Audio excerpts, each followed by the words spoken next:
आभूषण तथा सुहाग की वस्तुएं जैसे चूड़ी, बिंदी, बिछुआ, मेहंदी और महावर आदि के साथ साथ दूध देने वाली गाय, करुआ बेचने वाली, तुम्हारी महावर लगाने वाली, नाइन, चूड़ी पहनाने वाली, मनिहारिन, 7 भाई और उनकी इकलौती बहन सूर्य, चंद्रमा, गौरा और पार्वती आदि देवी देवताओं के भी चित्र बनाए जाते हैं।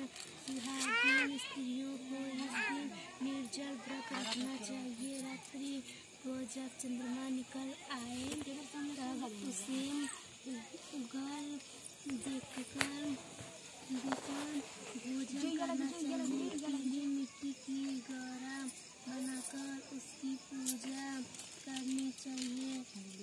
यदि दीवार पर करवा चौथ बनाने में कोई असुविधा हो तो करवा देखिए प्रसादी बता प्रसादी बटना